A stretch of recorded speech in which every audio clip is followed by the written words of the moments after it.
హైదరాబాద్లో BJP work shop నిర్వహిస్తోంది. బెంగళూరు వేద కన్వెన్షన్లో బీజేపీ స్టేట్ చీఫ్ కేంద్ర మంత్రి కిషన్ రెడ్డి అధ్యక్షతన వర్క్ షాప్ జరుగుతోంది. రాష్ట్ర సర్కార్ ఏడాది పాలన వైఫల్యాలపై వర్క్ షాప్ నిర్వహిస్తోంది బీజేపీ. మీటింగ్లో కిషన్ రెడ్డి మాట్లాడుతున్నారు. లైవ్లో చూద్దాం. మళ్ళీ మండల స్థాయిలో వర్క్ షాపులు ఉంటాయి. ఆ వర్క్ షాపులలో మండల స్థాయికి సంబంధించి మండల ఎలక్షన్ సంబంధించినటువంటి మండల అధ్యక్షుడి ఎన్నిక, ఇతర కార్యవర్గ సభ్యుల ఎన్నిక కూడా జరపాలి. ఆ తర్వాత జిల్లా యొక్క ఎలక్షన్స్ కూడా జరపాలి.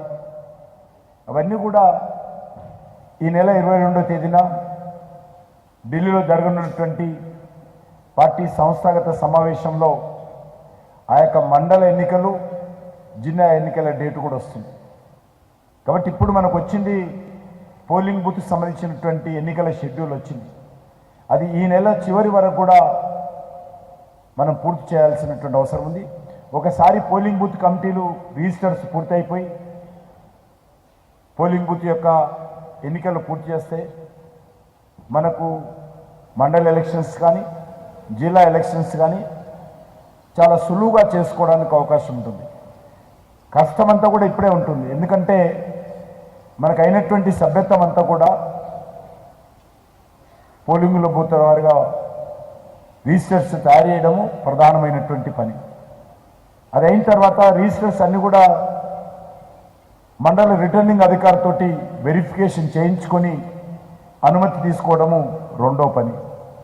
మూడోది, అన్ని మండల కమిటీలు ఏదైతే గ్రామాలలో ఉన్నటువంటి ఎంతైతే సభ్యులయ్యారో వాళ్ళందరికీ నోటీసులు పంపించి ఫలానా రోజు ఈ యొక్క పోలింగ్ బూత్ కమిటీకి సంబంధించినటువంటి ఎన్నికలు ఉన్నాయి కాబట్టి మీరందరూ రావాల్సిందిగా, ఎన్నికల్లో పాల్గొనాల్సిందిగా ఆ యొక్క పోలింగ్ బూత్లో ఉన్నటువంటి సాధారణ సభ్యులు ఏదైతే రిజిస్టర్లో మనము సభ్యత్వం నమోదు చేసుకొని మండల రిటర్నింగ్ అధికారితో సంతకం పెట్టి తీసుకుంటామో అందులో అయినటువంటి సభ్యులందరికీ కూడా నోటీసులు పంపించి మండల ఎన్నికలు నేర్పాలి.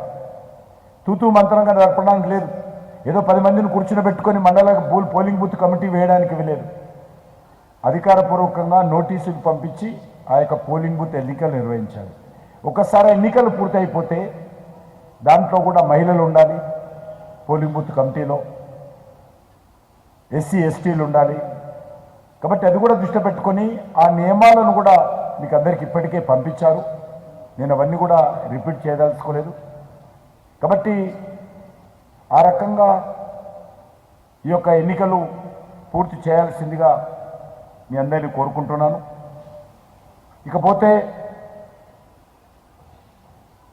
మన మండల స్థాయిలో వేసే కమిటీలు కూడా ఇప్పటి నుంచే ప్లాన్ చేయాల్సిన అవసరం ఉంది. ఎవరైతే సమయం ఇచ్చి తిరగగలుగుతారో, ఎవరైతే అందరినీ కలుపుకొని పోగలుగుతారో, ఎవరైతే రానున్నటువంటి స్థానిక సంస్థల ఎన్నికల దృష్ట్యా ఆ యొక్క మండలాలలో పార్టీని సంస్థాగతంగా పటిష్టం చేయగలుగుతారో మీరందరూ పెద్ద మనసుతో ఆలోచన చేసి మండల కమిటీలకు ఇప్పటి నుంచి ఆలోచన చేయండి. మనం అందులో ఏ రకమైనటువంటి వ్యక్తిగత ఇష్టాయిష్టాలు చూడకుండా మండల కమిటీలు, మండల స్థాయిలో ఉన్నటువంటి మోర్చా కమిటీలు పూర్తి చేయాలి.